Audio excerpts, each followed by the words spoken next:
He used to tell me, I know eres macho, pero contrólate, like control yourself, mijo. And I remember shootings going on in broad daylight. I mean, at 1 p.m. And I like to tell him, hey, I don't care how many backwoods you smoke, you can't put that on a resume. It's abnormal to go to this many funerals as youngsters. What's up, everybody? Welcome to KG Platicas. Today I am with Miguel Campos, a Brown Issues advisor at Luther Burbank High School in South Sacramento. You ready to get straight to it? Let's get straight to it. Okay, so first question I wanted to ask you, through the eyes of a child, explain what South Sac looked like growing up as a kid. And by that, I mean the good, the bad, and the ugly. Okay, man, I mentioned it before. It's really hard to define South Sacramento. I mean, everyone has their own perspective, their own upbringing, their own generation, and how they were raised in South Sac. But I think personally, and this is as a child, this is from like 10 and under or 11 and under as a child and what I've seen. I remember a lot of colors, a lot of cultures, a lot of different type of musics. I mean, we had the Hmong community that had their own language, their own culture, that had their own colors, right? That were really exclusive to that group. Then we had the Polynesian group that was really exclusive to their group. They had their own music.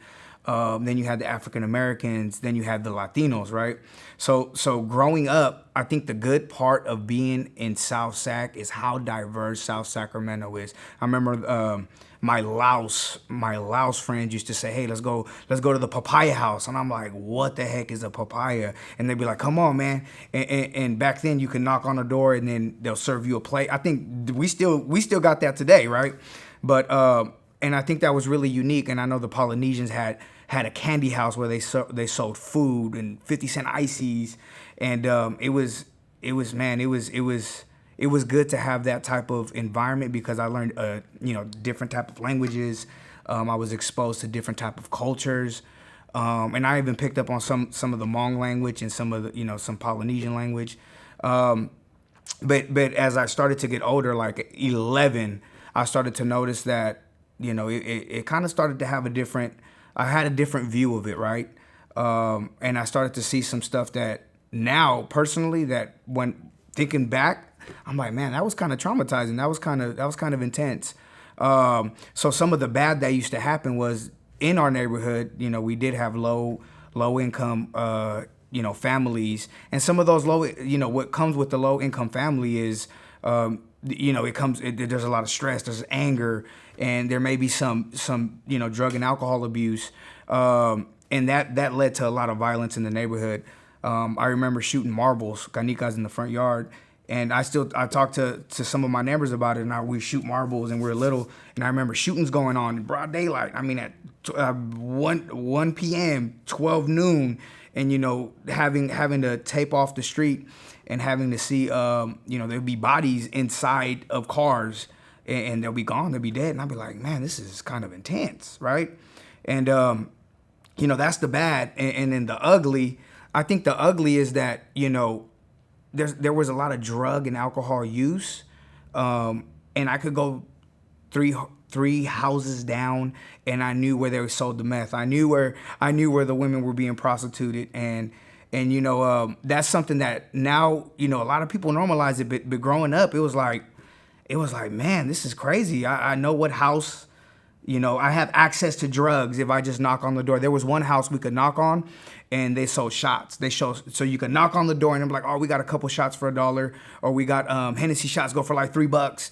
And then it was like, what the heck was that, right? You knock on a random house, and someone slides a baggie under the door, and you never see the person, and you're like, whoa. So that access that's the ugly, right? That access to drugs at a young age, right, was really, it shaped my perspective as a child, because now I stopped playing marbles and I started to look at other things in the neighborhood that was more exciting, like drug use. And I remember, as a child, how people, they grabbed the foil, they melted the crank, like really intense stuff. And I'm like, man, what are they doing? And they're like, they're smoking crank. And I'm like, whoa, what is that? I just try it. And then I remember like dabbling in things and going home, and my mom like like, mijo, like, what's wrong with you? Like, you're talking different, you're walking different. And I'm 11, I'm 12, 11. And she's wondering, like, why is my son up all night? Like, what's going on at the park, right? That I don't know. I mean, you could throw a rock and hit the park. That's how close it was. So me walking to the park was like a different experience, right? And I think the ugly is that it was all at hand's reach. So that's the ugly part about it.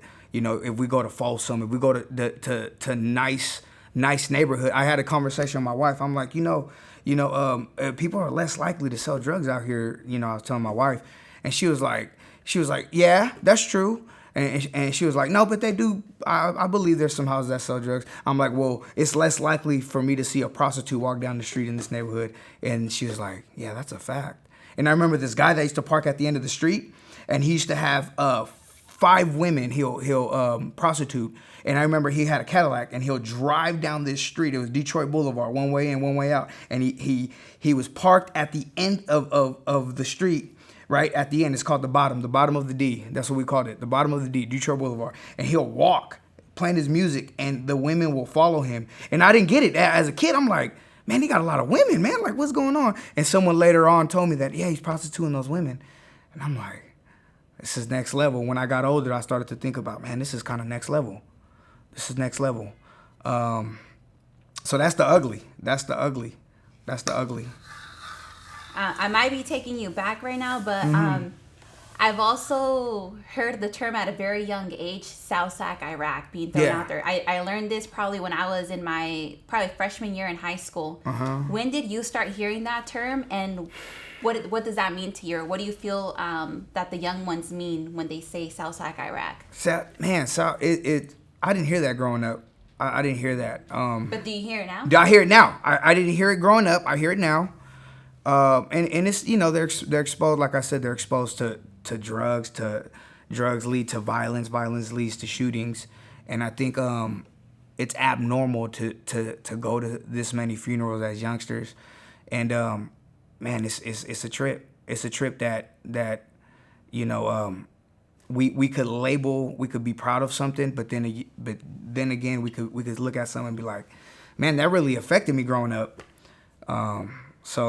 So yeah, that's actually a new term, but if I step out, I can still see some of the same behaviors, some of the same people in the same areas, and I'm like, man, this is a trip. It's ongoing. Yeah, it's ongoing for some areas. Yeah. Okay. So early in life, what do you feel were the things that influenced you in determining what it was to be a quote unquote man? Man, that's another hard question, right? That's another hard question because I come from a good home. I'm gonna throw that out there. I come from a good home. My mom and dad worked. They came here to the U.S. in the 70s. My dad used to cut hair. My mom, she did labor jobs, but they worked.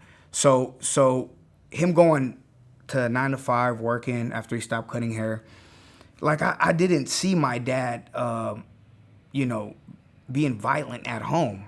He was working. I seen him going to work. He'll wake up at 5 in the morning. I'll just be getting home at 5 in the morning. He'll be going to work, and I'll be like, man, Dad gotta hustle.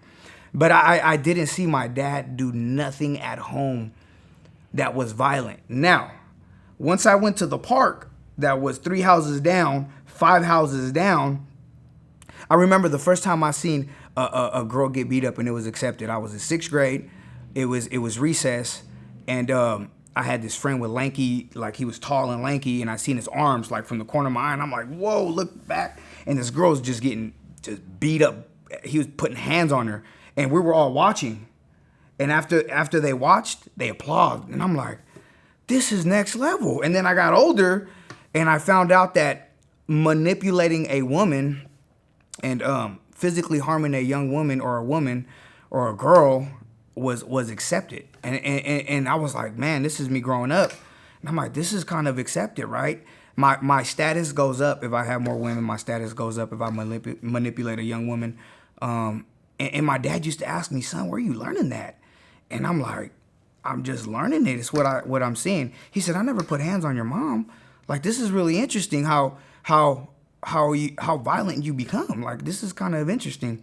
And I think the definition of a man, growing up without having mentors, with just what I've seen, what I was attracted to, was how I could manipulate a woman, and how I could condition the woman to I don't know, to be a piece of property, which I I talk to the youth, and there's some stories that I don't bring out because I don't want the youth to get ideas, but there's some stuff that a lot of unlearning I have to do growing up. And Elizabeth tells me sometimes, she's like, man, it's like she's never seen me get violent with her. I never put hands on her. I never cussed her out. None of that, right? So she knows that I'm from a different part of generation or era, and she's like, man, you treat me really good, man. I can't see that in you.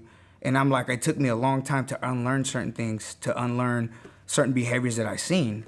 So it wasn't cool to open the door for a woman. That wasn't cool. It wasn't cool to take your I don't know what group of friends I was with, but it wasn't cool to go take your girlfriend to the movies and then you pay for it. It was always on her. It was always on a female. That's the line we had.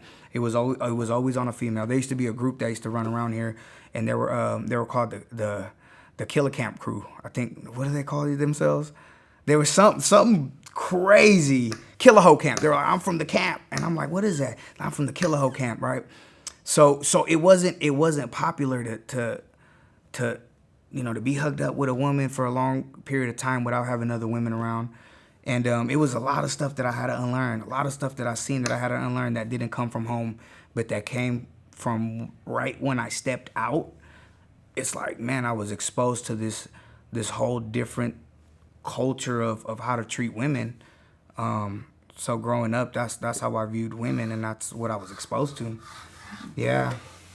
Do you feel that when your dad paused and approached you and had that conversation with you, was that a moment where you stepped back and started to in a sense analyze who am I hanging out with, what is it that I'm starting to normalize? Or when did you feel that you were starting to unlearn everything that you were learning with the group of friends that you were with? It wasn't until I started to sober up at 24 or 25 when I met a mentor that was like, hey man, you learn some things that are not cool, right? You learn some things that are not cool. Me having sit downs with my dad, my dad had us when he was a little bit older. So when I walked around my dad, they're like, hey, is that your grandpa? And I'm like, nah, man, that's my pops. So he had us when he was in his 40s, and he did physical labor. He worked for a lumber yard. So me sitting down with my dad and me looking at my dad, and he always says, hey, son, you don't want to be like me? That records. That records. Hey, you don't want to be like me records. So when he showed me his hands, and he's like, son, do you want these hands? Should we pause? Javier McEwen, please come to the front office. Javier McEwen, please come to the front office. As you can see, we're in a classroom. Yeah. So when my dad showed me his hands, and they didn't match, the color was different from his hands, from his arms, because he did so much. One day he sat me down at work and he was like, son, I'm gonna touch you with an object. You tell me what this object is. I'm like, all right, cool. God. Yeah, and I'm like, cool. He closed your eyes. And I closed. He said, put your hands out. I put my hands out. And then he was like, what is it am I touching you with? And I'm like, man, a piece of wood. I don't know, sandpaper. Like metal that's grinded up. And he said, open your eyes, son. And there were his hands. And I said, what the heck? He had blisters from working the lumber yard, holding lumber, getting splinters, ripping them out. I mean, he had his hands were damaged. So when he sat me down and said, son, you don't want this life, I'm like, of course I'm not going to listen to you. You told me not to be like you, right? So I didn't wake up until I was really in desperation of change, and really in desperation of saying, hey, my old thinking got me institutionalized. My old thinking, right? I did a little bit of time in Placer County. They had an institution over there, jail. RCCC. I was in RCCC jail. I was in downtown county jail, and then it wasn't like I was doing years, but I kept going in and out, and I couldn't understand why I couldn't hold down a job. I couldn't understand why I couldn't hold down a driver's license. I couldn't understand why I had a felony on my record. I couldn't understand why I couldn't read and write. So when I was ready to start learning, I guess my ears like I I have some mentors that say, you heard a pop, huh? And I'm like, what is that? Well, your butt just came out of your head, just came out of your butt. That's the pop. And I'm like, what the heck? Who says that, right? So when my ears open up, I started to learn how to socialize around women that had integrity in community college, right? And then I linked up with Brown Issues, and they were conditioning me, right? I remember going to college, Carlos taking me to a tour, Juan Diego taking me to a tour, and then pulling me to the side, and they're like, "You don't talk to women like that. You just don't tell them like you know." That's why I respect Carlos Molina, Juan Diego, the Mouse, the team, because when they were teaching me appropriate social behavior when my other mentors weren't there, that were teaching me how to get off drugs and alcohol. They were teaching me how to appropriately behave around women that had integrity, and I realized that my language was toxic. So when a young woman would go by, I like shake my hands and I'm like, "Hey, you could dance?" And then Carlos like, "What are you doing, man?" Carlos Molina be like, "What are you doing, man? Be smooth, man. You can't talk to women like this." And I remember turning red because I was already 27. I was already learning in life that, like, man, I'm learning later in life appropriate social behavior, but now I get it because, like, it's like, man, not every environment is where I came from. And in my mind, when I used to write papers, in my mind, everyone knew what I was talking about. But when the teachers used to read my papers, they were like, "Hey, you have a unique background. Not everyone knows what you're talking about. So, and plus you cuss a lot. Like you can't give a presentation without saying the F word. Like you gotta change the way you behave." So me as a young adult going on, like, getting into community college, linking up with Brown Issues and the men, because before there was really no women, there were just men in Brown Issues.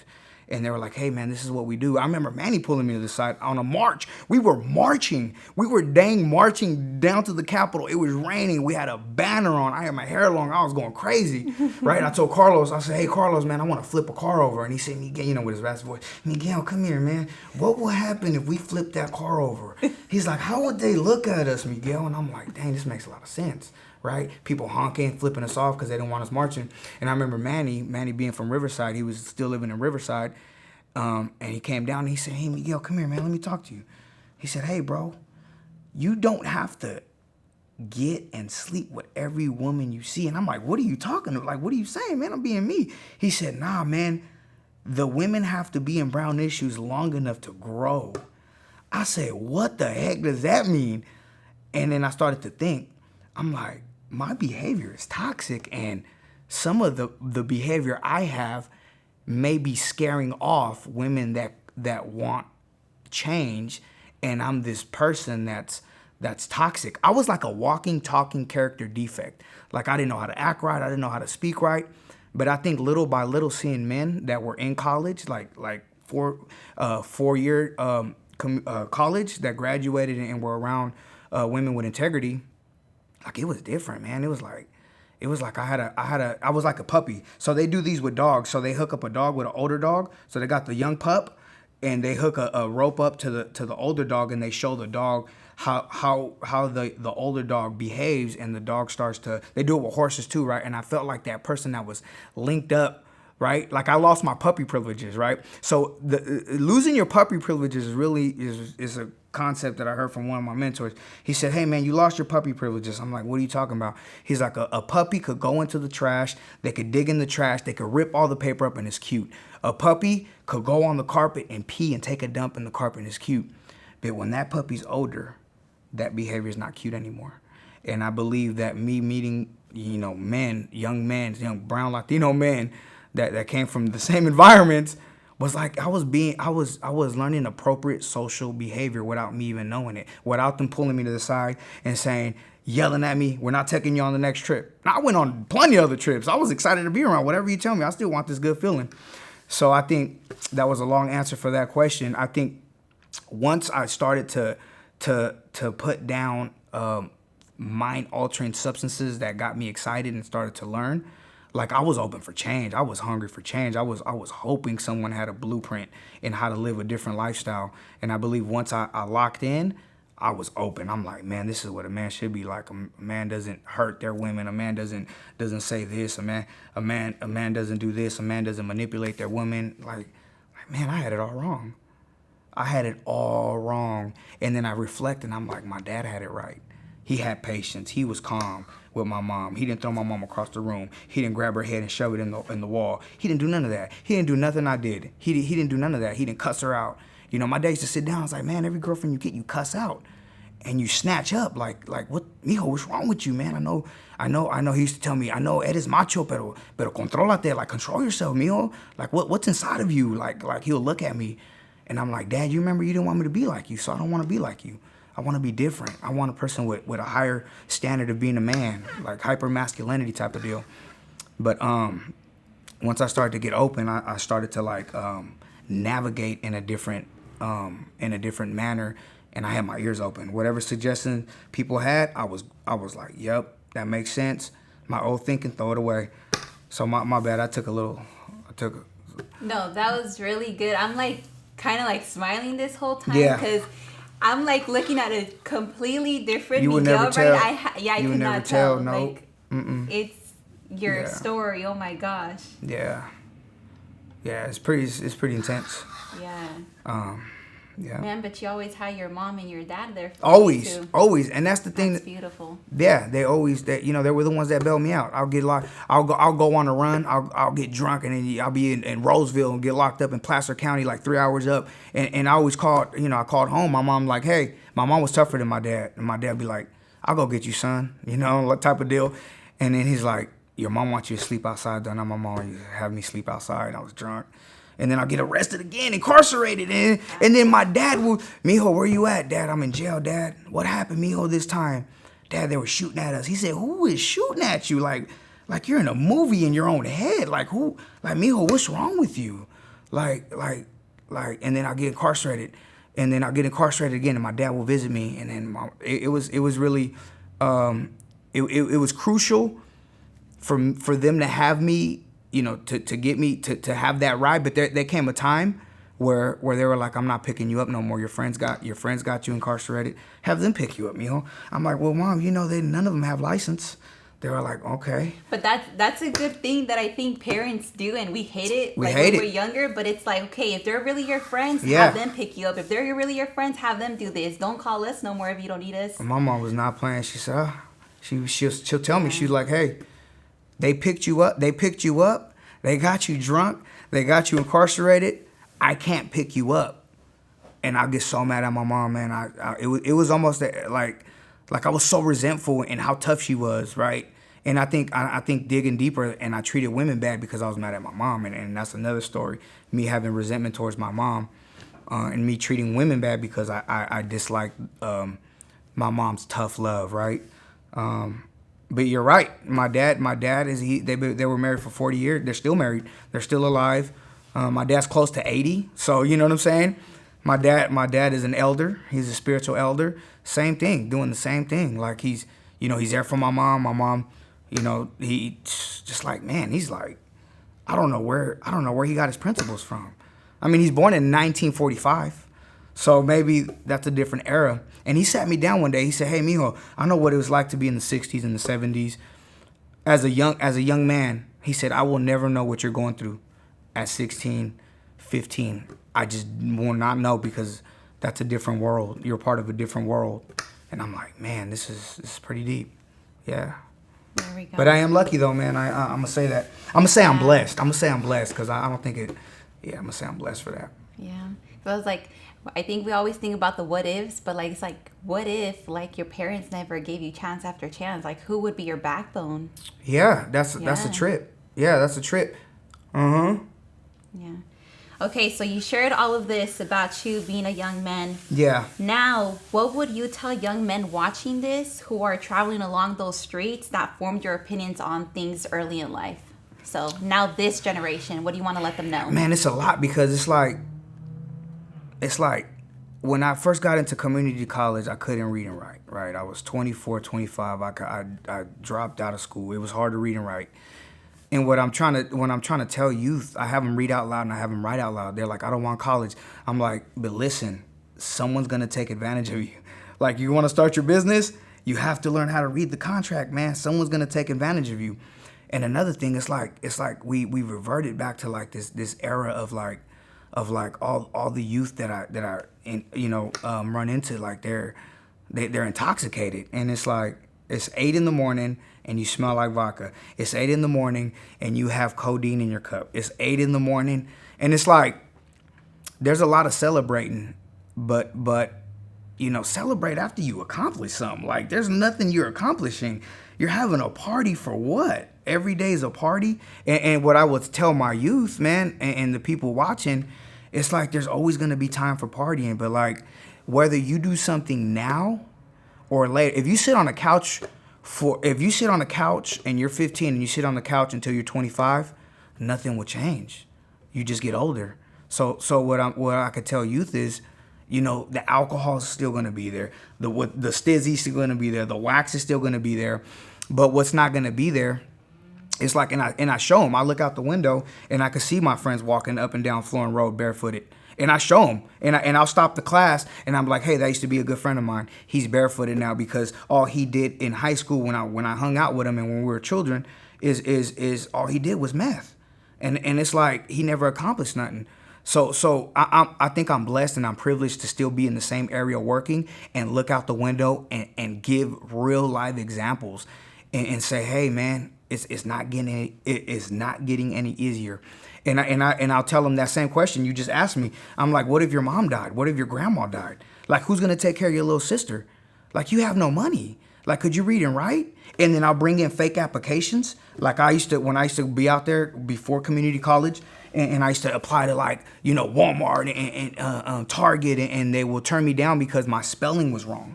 And I'd be like, what the heck? And then my dates, this is kind of embarrassing, but I didn't know if January came before December, or I didn't know. I was living for the moment. Like, I lived for the moment. If you had something that was mine, I had a mouth like a funnel, right? Anything I put, it was going into my tank and it will get me high, right? And I'll tell the youth, I'm like, hey, some of you, like you're really excited. You're really excited to party. You're really excited to have fun, but you never accomplished nothing. So you're partying and you're celebrating. You're living in the moment, but if someone dies in your family, you're gonna be in the street and you're gonna be barefooted. If you keep going the way you're going, using at the rate you're using, you're gonna. I see myself, like I literally see myself, and it's kind of scary. But I could honestly say that don't change your goals to meet your behaviors, right? And I think that's what ends up happening. They change their goals to meet their behaviors. So they'll go quit a good job, a good lifestyle to get drunk every Friday. So they'll quit their good job. Okay, I could wake up later. Oh, whoa, you changed your behavior. You change your goals to meet your behavior? It should be the opposite. You change your behaviors to meet your goals, right? And I didn't get that concept, right? I didn't know that me getting, me putting certain mind-altering drugs in my body will keep me up for 2-3 days, and I couldn't hold down a job because I had to sleep another 2 or 3 days, right?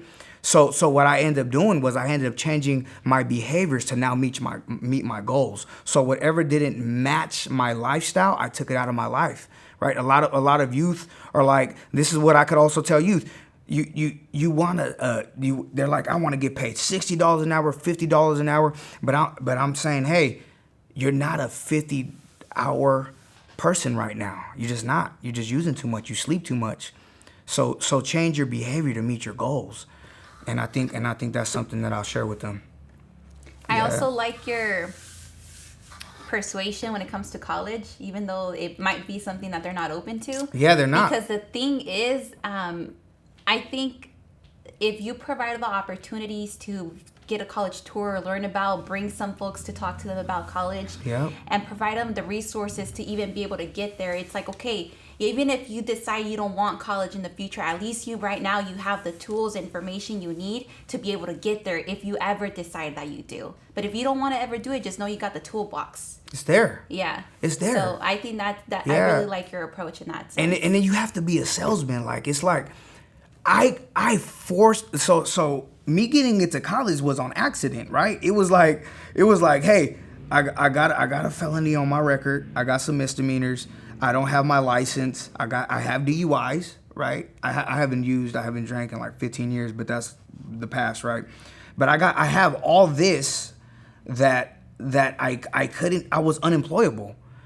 And I like to tell them, hey, I don't care how many backwoods you smoke, you can't put that on a resume. I don't care how many women, because they'll come in here, they're bouncing, and they're excited, and they're like, hey, man, I just slept with another one. And I'm like, bro, you can't put that on a resume. You can't put how many women you slept on a resume, right? And I think what's really important is like them being able to read and write just in case that they go out and apply for a job. I'm like, man, community college is not gonna hurt like that. Like learning higher, like it'll change your behavior. It changed my behavior, right? So yeah, there's a lot of persuasion. It's not cool still. College is not. It's not the business right now. But then also what that leads into, it's like that's why a lot of us, right? A lot of our gente, like we end up like working jobs that where we're freaking tiring our bodies out, like labor. Yeah. Construction, landscaping, and all of that. But that's never the goal to do that for your entire life. If you ever want to do something in that arena, like make sure that you have the tools to become even an owner of a company or something. But and we got businessmen. We got businessmen that are like they have high level skills, and they just don't know yet. Yeah. They just don't know yet. Yeah. Okay. So, kind of gave us a hint already, but what type of work do you do now? Let us know. So my title is really complex. Break it down. I'm sorry. so I'm here. So we were volunteering, here at Burbank with the brown issues. We're coming on campus. We ended up defusing certain rival gangs from fighting each other, right? So that coming on campus with Juan Diego and them and volunteering and doing all this for free, Gustavo was there, like, that led to me working for a nonprofit organization after school, and then from that nonprofit organization, getting hired on the admin team and doing it's called I'm a school climate specialist. So like I deal with if there's a crisis on campus, if there's violence on campus, if someone say little Johnny calls up their family on campus and they're like, yeah, I got 10 of my uncles coming right now, and it has happened before, then I'm the one that has to intervene. Me and the team here has to intervene and intervene. Sit down with the youngsters, try to defuse this beef, this violence that's happening, and try to come to an agreement as a collective, like a community with their family, the other families, right? And try to come with a collective, right? But while being in that same process and being on the admin team, there is an elective course that the youth could take. So I have dual roles. So like part of my job title is to mentor youth. This is actually the Brown Issue class, Brown Issue Men's Leadership class. Now it's in the schedule. Now they could get elective credits. So for one period out of the day, third period, I get an opportunity to influence and to teach youth crucial leadership skills that they may need in the future, because this is a men's leadership course, Brown Issue men's leadership course. They're able to sit down and reflect and get open and learn some good stuff. So when I'm not in the third period, I do the conflict resolution, and then I help with like certain crises that happen on campus. So it's a lot. It's like a whole package. That's when I got called on the radio. They were like, hey, we have a family, the car was broken into, their son is missing everything from, I thought they got robbed, and, so they called me, and I'm like, I have to go find out what happened and try to comfort the family. Yeah. I remember you told me this a couple years ago. Let me know if you still do it, but there's certain teachers, right, that still be kicking out students because they're misbehaving during class, and they send them to you. Yeah. And you're very welcoming. You let them to come into the Brown Issues Leadership class. Oh, yeah. Why do you do that? Like, teachers turn students away, but you accept them in your classroom? Man, because I got turned away, right? I remember getting turned away. I was a student that came on campus high and drunk. I was that student that walked around the halls and got kicked out of class and skipped, and like I hated school, man. I had all that. Like I'm still like I'm 38 going on 39, and I'm still like really energetic. But it's like it has to do with a lot of the stuff I seen earlier on that like kind of like affected me. That's why I have this like hyperness to me. But like I gravitate towards the students being kicked out because they're the ones that are the ones that are the leaders. They're the ones that are influential. And like if we don't accept them, like who is? Like if this is an institution for healing, like, and then we're turning people away, like that makes no sense to me. You're turning someone away and they need your attention and they need your guidance, and they're already here. So if they're here, that means they want to be here. If they're here, they're less likely to be violent because they want to be here. So that means you could work with them. And I think, and I always look at a student like, man, that was me 15 years, however years ago, when I was 15, when I was 14, and the teachers looked at me, I'm like, I'm not going to hug him. I remember the teacher one day, put me, they stood me up and they were like, they asked the class, is he ready for an interview? And I had that's when baggy jeans were cool, right? They're coming back though. I'm ready, right? Baggy jeans were cool. I had my hands in my pocket, right? You got your hands in your pocket. You got baggy jeans, right? And they're like, class, is this person looks like, I had my hair combed back, right? And they're like, does this student looks like he's ready for an interview? And I think some of the people were like, nah, I don't want to say nothing wrong. But some of the people were like, oh, his jeans are too baggy. He could change this about him. He could change that. A lot of the times when students get kicked out of the classroom, that's a horrible experience. So if you're inviting them in and how they look, no matter what, you could look however you want to look, and you're intoxicated, and you're inviting them in, then you could build a relationship, and now you have someone else on your team that could possibly help someone else, but you're pushing them away, which is it's mind blowing, right? So like I like to think of like the worst case scenario. What if this person doesn't have a dad? What if they don't have a mom? What if they're hungry? And I have a thing full of, snacks they can sit down and eat and just relax, and they may learn something. And I may be the only positive male that they interact with at home or in the community. I may be the only person around them that is not putting hands on people or violently throwing things at people. Like I may be that person. So I don't want to mess that up. And Is that overwhelming? Like nah, in a sense, take that role if that's true. Like it's kind of exciting though. It's kind of like it's like I think it's a calling. It's like it's something like I always believe that people are born to do something, right? They're like this world's a machine, right? And if this world's a machine, and if you could use the analogy of this world being a body, someone has to be the pinky to hold something. Someone has to be the leg, right? Someone has to be the ear, right? So like I always think that I'm not the healer, but I'm part of the healing process. So in my head, I'm like it's a calling. Like this is what I want to do. Like this is what I want to do. I there's no question. There's no question about it. This is What has been the best way for you to reach and work with young people, young men specifically? You just mentioned it. Don't turn them away. I don't care what they say. I don't care what they do. Don't turn them away. Like I remember first being in, of course you gotta be strategic, right? Lonnie, can you please come to the front office? Lonnie, can you please come to the front office? Lottie-dottie, right? Lottie-dottie. No, but right? So reaching them is accepting them, meeting them where they're at, right? Where are they? Like, what are they like being curious about them. Like the best strategy you could use is knowing what that person or student's favorite song is. Mind blowing. And then if there's cuss words, not being mad at the student that they listen to that. Or if they walk in with a certain hat or jacket, not saying, hey, that's inappropriate, but embracing it.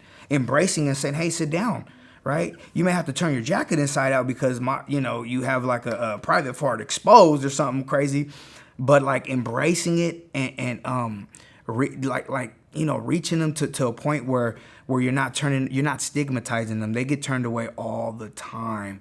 Like reaching them is almost like being accepting to them, and showing them that you could, no matter what, there's still somebody that's alive. There's still somebody that they could sit down and have a conversation with, and they're interesting, right? The best way you could connect with someone is asking them questions. What do you like? What do you do? Wow, that's fascinating. And then remembering their name.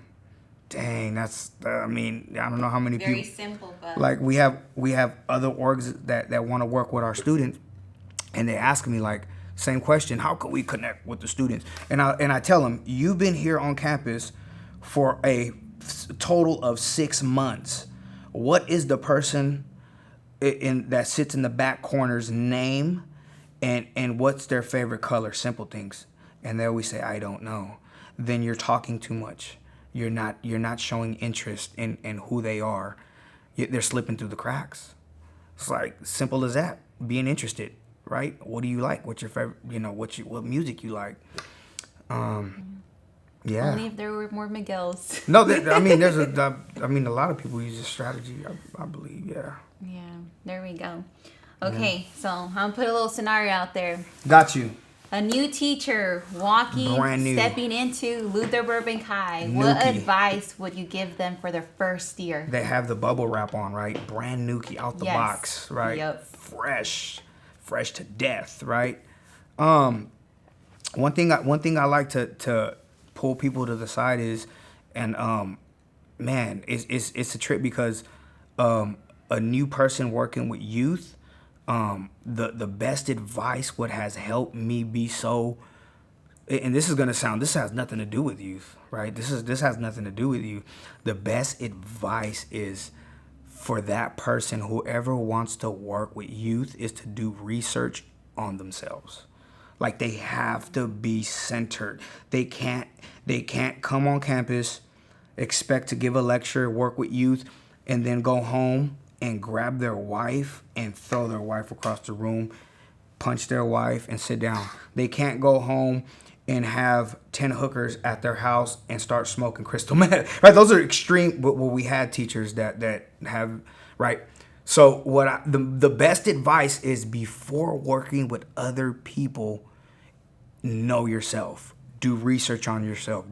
Do like have a mentor. Like, plug in. Talk to someone that already works on themselves, right? Because a lot of time we'll get really exciting people. They'll come in, they're passionate, this and that, and then something will come up. Hey, this person we have to let go because they couldn't, keep they couldn't keep their junk in their pants. And it's like, dang, how'd that happen? And you just interview them, be like, I don't even know how it happened. You got to go back and do homework on yourself. I remember my first mentor had me write down I was doing research on myself. It was almost like spiritual surgery.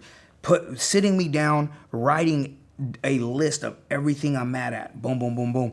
Everything I did. What led me to do that? All right. And then sitting there and reflecting what could be useful in your life to work with humans. Right? We're talking about with humans. These are precious. We call them babies, we call them youth, we call them, some of them I love them like family. I'm gonna be honest, I love my youth like family. So how could we work and be patient right? And my mentor will sit down with me and be like, hey bro, when you get mad, you punch a hole in the wall. Hey bro, when you get mad, you go back to drugs and alcohol. Hey bro, you like pick every woman that walks by you, you turn your head and you're asking her to shake her butt. Like, you want to work with youth and, like, you're not even ready to be in a public setting. Like, they're going to fire you the first day, right? So knowing who you are, and because there's this saying that in order to come in and work with youth and to inspire youth, you have to be inspired. You have to be inspired. You're going to go into a room and nothing excites you and you're depressed? Like, that makes no sense. I would love to. This is, man. Hopefully, this hits home to someone.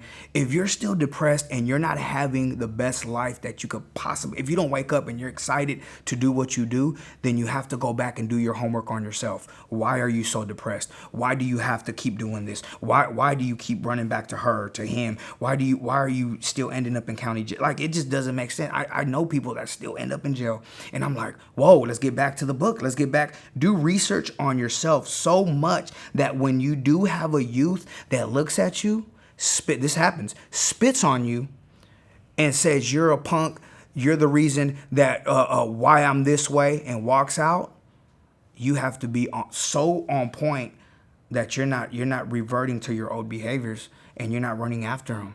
You're not punching on them. You're not doing this. You have to know yourself so good that you could read other people. Like, you have to be on campus and you could say, okay, little Johnny's suffering from that because of this. Okay, I had that. Little Amber's depressed. I know what depression looks like because I dealt with my depression, right? I dealt with the hopeless state of mind and body when I was intoxicated, and when I smoked meth at 13. I know what that feels like. Okay, this person's hungry. Okay, they have to know themselves so good they can read other people. And I think that's what makes people so effective, that they know themselves so much that no matter what happens on campus, they're still happy, joyous, and free. That's it. Simple, right? But it's like doing our homework on ourselves and knowing who we are. It's really crucial, right? Really crucial, because once we come on campus, then we become the coolest kid on campus, and then we try to adapt to the youth that we're trying to mentor, and then we end up changing our goals to meet the youth's behavior. Woo, and that's the tough one. That's where you see people getting kicked out of districts, and it's like, it could have been avoided if they did research on themselves, right? If they just sit down, just do some small writing, reflect. Hey, man, does this sound right? I'm working with kids. Me doing this on my off time, would that leak into the school? Yeah, that's gonna leak into the school, right? I've been around for 10 years, so like, it's like I've seen people come and go that are excited, that are like really influential, but they're in and out because they couldn't put their own behavior in check. And it's like, bro, that's the fundamentals, man. Do research on yourself, man. You're still depressed. Let's handle that depression first before you work with youth. And it's pretty deep. Yeah. That's some good advice for new teachers and current. And like, right? Yes. And people that like it, yeah. In 10 years, what impact would you hope to have made in your Southside community? In 10 años. 10 years from now. Man, that's a good one, man. Hopefully, I could train someone else to keep it going.